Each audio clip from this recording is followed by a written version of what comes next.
Well, hello and welcome to Into the Terminal. Today we're going to talk about port scanning. So let's jump on in.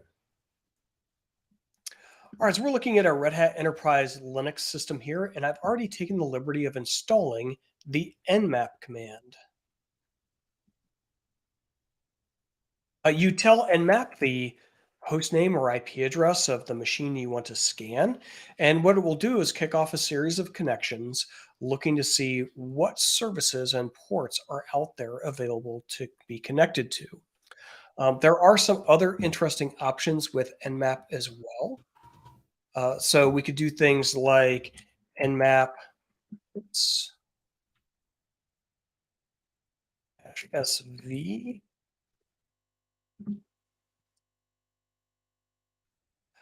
And here it will not only connect to the ports, but it'll also do a little bit of further detail on what is running on those ports. And you'll notice that it takes a little bit longer because it's doing that next layer of introspection of connecting and collecting data from those services. While we're waiting, hey Nate, how's it going? Just dandy. How are you, Scott? Doing good. For those of you who don't know, Nate is going to be replacing Eric as our permanent co-host of Into the Terminal. Although Eric's still here, we just can't see him or hear him because he's behind the scenes doing all the producery thingies of toggling screens and handling chat messages and all the nice production-y things that one would like to have done. So now, anytime we make fun of Eric, he might mute us or remove us from the stream or something. Is that what you're saying? Maybe. I mean,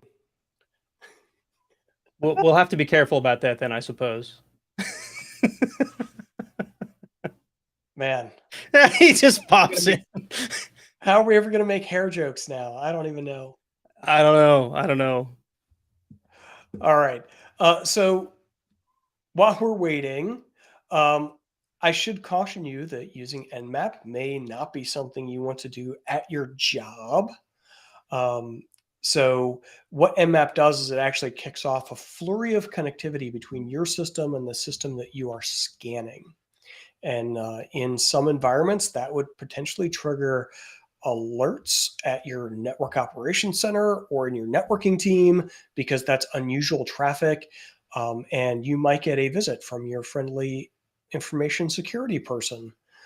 So before you run nmap in real life, you will want to make sure that it's okay for you to do that at your on your network with your with the people that you work with. Here we're actually scanning our own host, right? Local host. So we're not actually generating any traffic on the network yet. And that's something that we'll get into a little bit after the transition, because it turns out there's a difference between what nmap will show locally and what it will show remotely. We'll talk about why that is after the transition.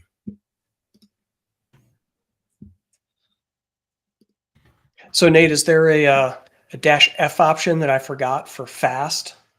So there is, in fact, a -F option, which will make it do a fast scan, which only does a couple of specific ports.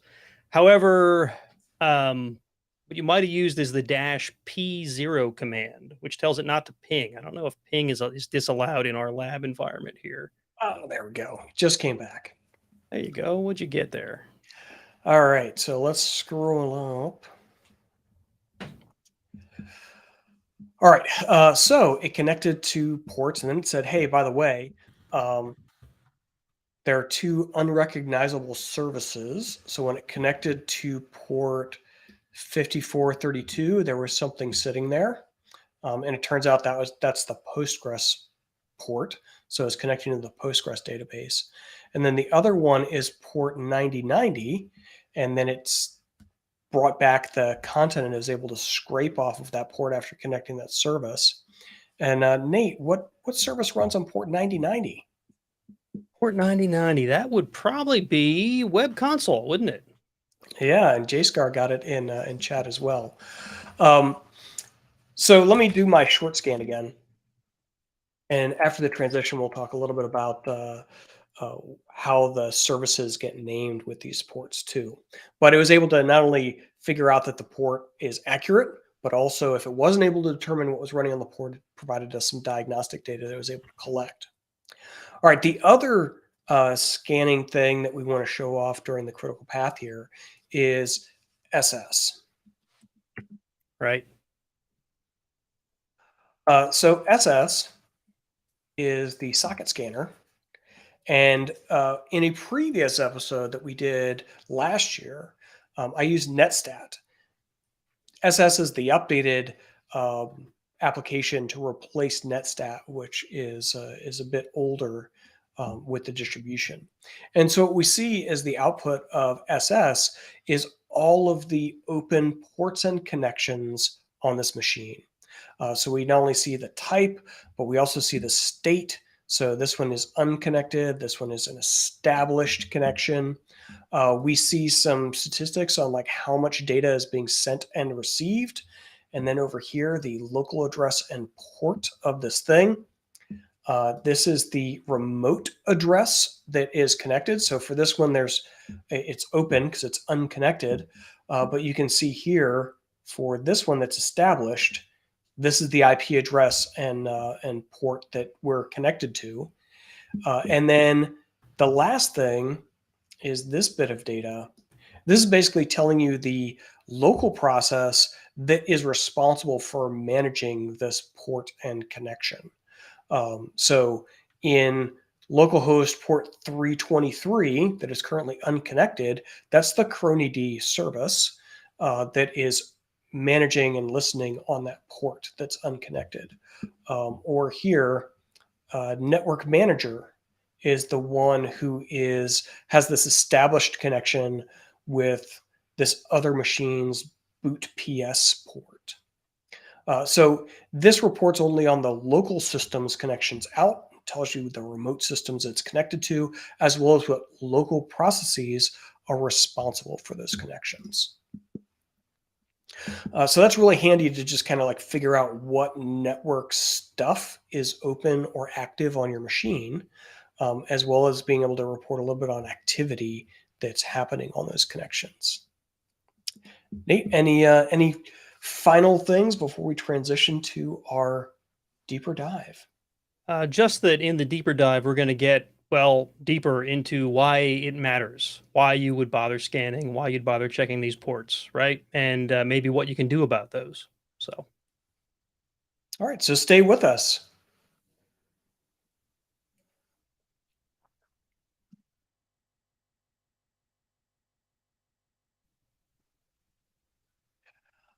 All right.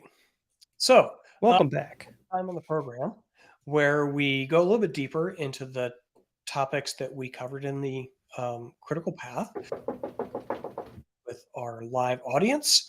So if there are questions that the live audience has, we can answer them as well. But we'll go a little bit deeper into our content. Yep, absolutely. So we had run nmap a couple times on the host. Yep. Mention that localhost and the external IP return two different things. So let me pull that back up again. So we'll nmap localhost, and then we'll nmap N51180. And we can see that the ports that are displayed between those two scans are different. Specifically, when I scanned localhost, I saw this port 5432, the port assigned to the Postgres database service. And I can see that externally, that is not being displayed, which means that external connections to that service are not being offered. And so when you're doing things like port scanning and you want to kind of get a picture of what's going on, realize that where you are pointing that port scan may determine the list of data that you get back. And so if I look at what my machine was exposing to other people on the network, I would use its external IP address to get that information. If I just want to know what services are running on my machine, I might use localhost or some combination of both of them to try and figure out if there's a difference, like here with Postgres. Right. There's a couple things to consider here, right? So in some cases, you may have ports that are open, but they're blocked by your firewall, which we can talk about in a little bit. There also could be each service can be configured to listen on a different interface, right? So maybe that service only listens on localhost. Maybe it only listens on if you've got a machine with two network interfaces. It listens on one and not the other, right? Or maybe it listens on an IPv6 interface. Is anyone using IPv6 yet? Everyone uses IPv6 if they're using RHEL. They may Whether just they not. know it or not. Yeah, and actually that brings up a great point, Nate. If we look at the machine again, we can actually change what ports our services are bound to. And Right. so, for example, I can go in and edit my Apache configuration and update this listen parameter here to say, instead of listening on port 80, let's listen on port 600. Right. And notice the IP address, the one that was commented out there above, you can tell it to listen on a specific interface's IP address too, which is what I was referring to earlier. Yeah. All right. So now if I nmap myself, right, this is my last external nmap. And now we look like this to the outside world. Interesting. I'm waiting for the peanut gallery to notice what's going on here. So what's going on there, Scott? Why don't we see port 600? Good question. Uh, so it turns out port 600 is not one of the ones that nmap will connect to automatically. Right, it goes through the ones listed in Etsy services and will connect to the ones listed there. And because port 600 doesn't have a mapping in Etsy services, it skips it. And that's also why we see things like the Zeus admin service being listed for cockpit or web console. Because if we take a look at Etsy services and we go down to port 9090,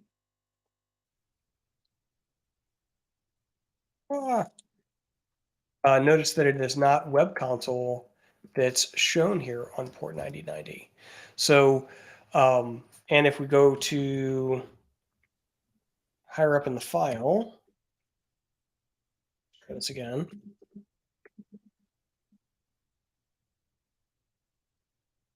Right, there is no port 600, so nmap doesn't natively try to check that one, which is why it's not showing anything in the list.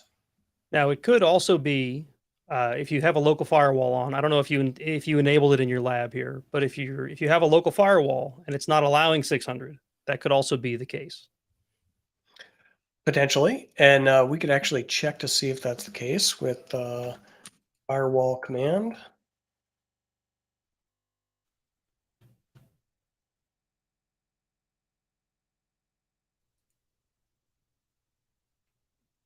So we're at the trusted zone.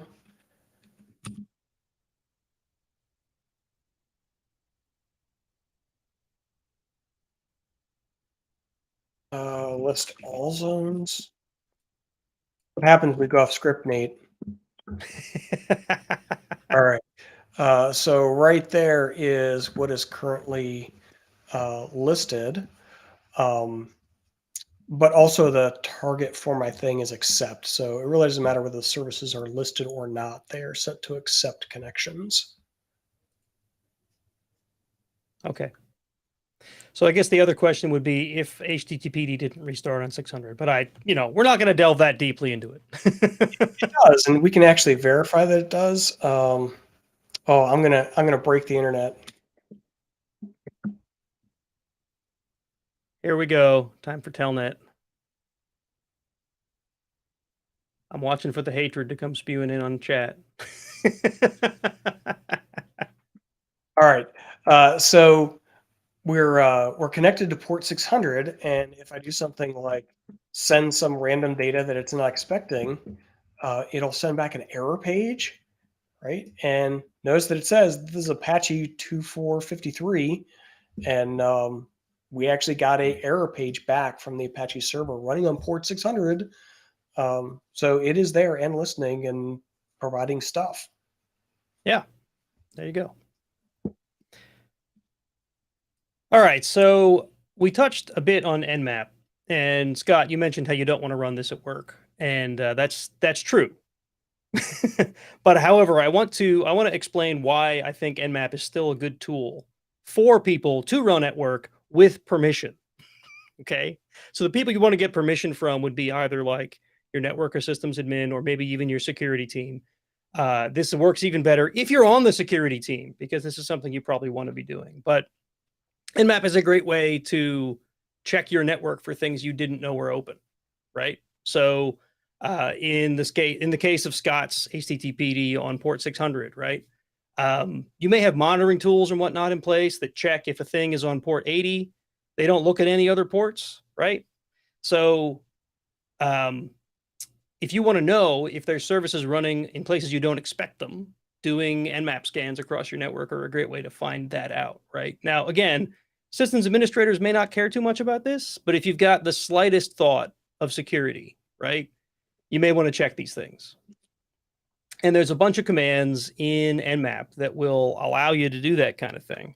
Let me just clear my screen here, but I can demonstrate a couple of them if our wonderful producer will, who has wonderful hair, can put my screen up. Okay, there we go. So you can do things like sweeping with nmap, which is one of the tools which is great for checking like an entire network worth of things, or perhaps at least a small range of hosts, right? Nmap will accept wildcards. So I don't know if I wanted to nmap. We're going to, I think there's a way to just do a ping sweep. Let me look at my notes here.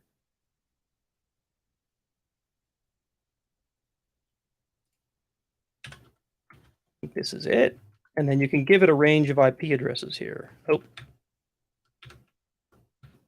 typos are fun. This is why we copy and paste. But we've seen how copy and pasting can hurt us too. So I guess there's just no good way, right?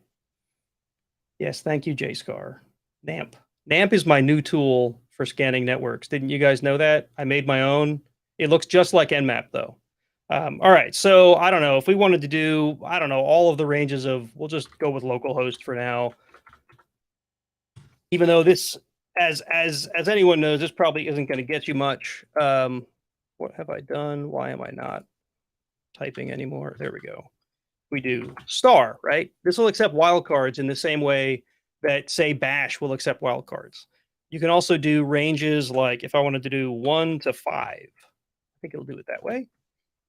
Right. So obviously these all map to localhost, which is why I'm using it, right? So 127.0.0.112 will still get you to localhost, right? So that's why these all say they're up. If I wanted to, I guess theoretically I could do a sweep across the networks where our lab is hosted, but that might not be friendly. So maybe I don't want to do that just right now. So we're going to stick with localhost.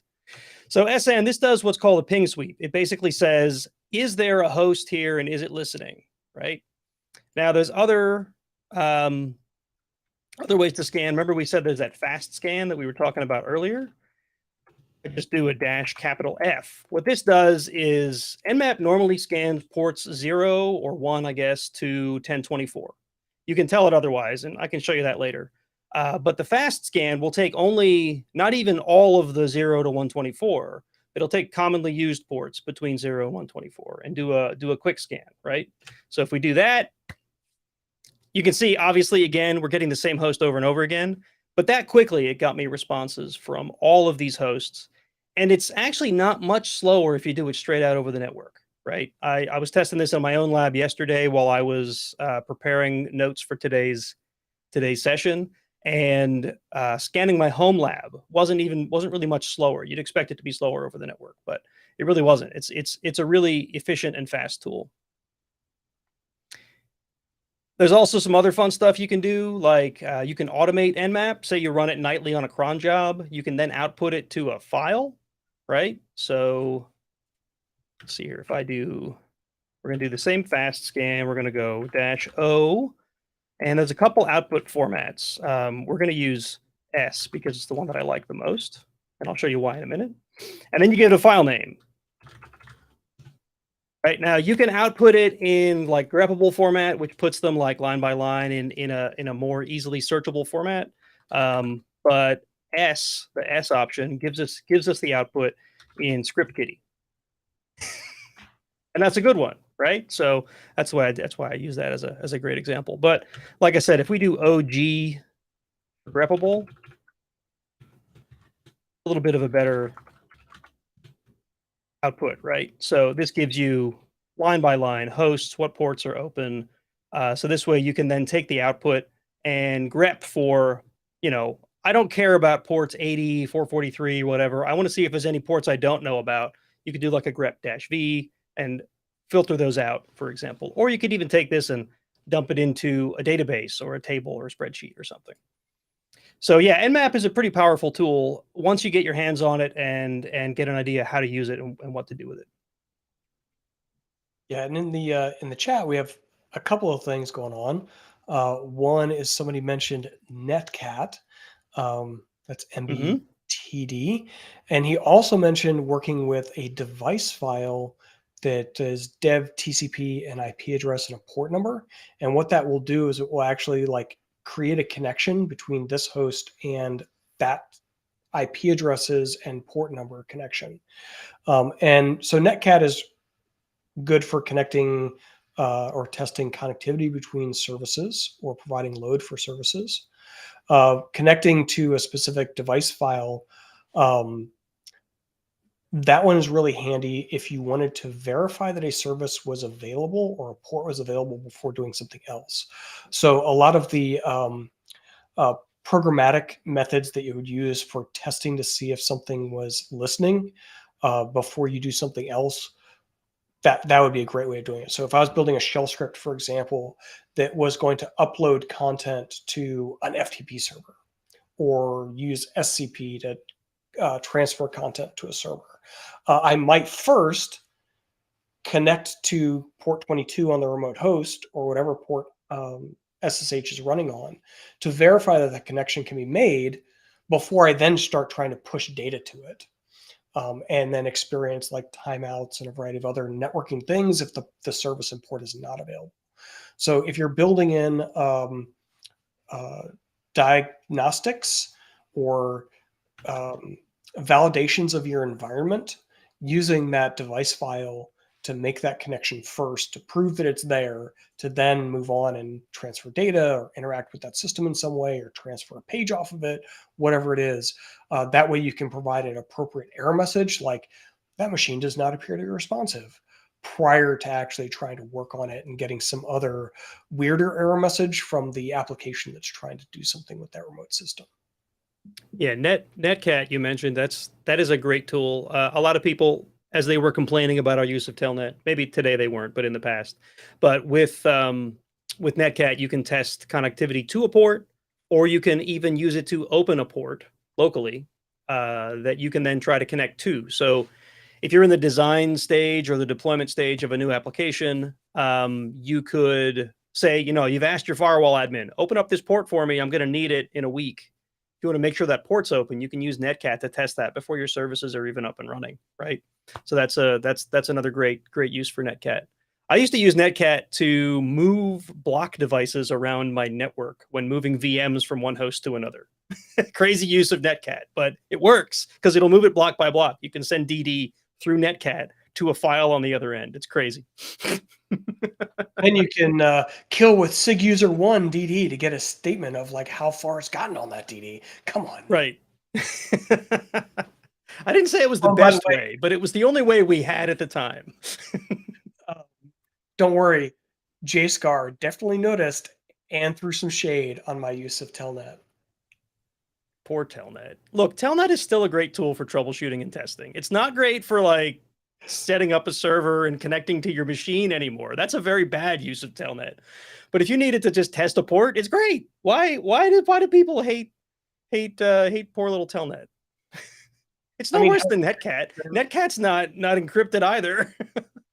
How else are you going to send an email by direct connecting to port 25 on somebody's open relay? Exactly. I mean, come on. All right. So I don't know. We have. I think we covered nmap pretty well. I think we covered netcat and a bunch of tools we didn't have in the episode guide. What else should we touch on?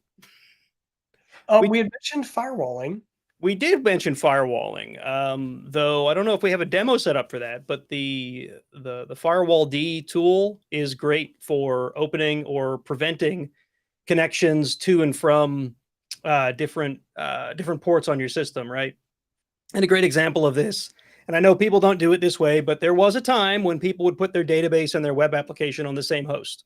Back before we had this VM sprawl concept, right? When machines were expensive and you had to put everything on the same box. But of course, you want people to connect to your website, but you don't want them to connect to your database. So you could use your firewall to say, yep, 80 and 443, they're fine. Don't allow people to connect to my database remotely, but locally they can, right? Or SSH, you want these set of hosts to be able to get to SSH, but these set not, which makes basically that other set is everyone except your administrative staff. You can use, your local firewall to do things like that. Or even just prevent connections between hosts, right? That's why the host-based firewall is there. Network firewalls are great for this too, but the sort of the last line of defense there. Yeah, and in fact, we did that in our example earlier, right? We could see that Postgres was available through localhost, but not available externally on its IP address. And that's because the Postgres daemon in its default configuration only listens on localhost. So that those services and applications that are doing database connections can do so as long as they can transmit their request via localhost. But if some rando is trying to connect to your database via its internet IP, nope, not listening there. So that's like none of that. Right. That way we don't even have to worry about the firewall and firewall rules. Like literally we've plumbed the service to only listen on specific interfaces through its configuration. But yeah, maybe one day we'll do a firewall episode. Actually, we've already done one firewall episode. Maybe I was going to say, hasn't this been done already? All right. Well, I see the chat has like become unhinged and is now talking about your coffee cup, Nate. Thank you, producer Eric. That's right. The unencrypted connection of telnet has broken the chat. Clearly, yeah. The cup has a lid too that finishes the D20, because why wouldn't it? It's hard to drink with the lid on though. So, or roll with things in your mug. Yeah, right. All right. So we are out of time today. Welcome, Nate. It's been a fun day. It went better than my last time co-hosting, where I forgot to mute the YouTube stream. So we got that going. There you go. So our next show is going to be on encrypted file systems. So we'll be talking about Lux. And Nate, are we also going to be talking about network-bound disk encryption?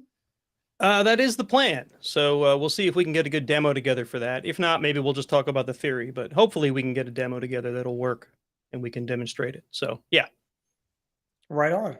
And then I think we'll have one more security episode after that to just kind of tie some things together with compliance services.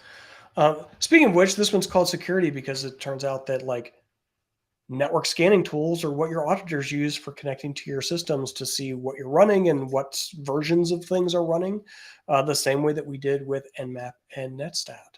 So these are the tools that are going to be used to verify your compliance with standards. So why not use them to see what your compliance is prior to having an auditor come in and tell you? Yeah. Yeah, the last thing you want is for a surprise when the auditor shows up and says, "What's this weird service listening on this weird non-standard port?"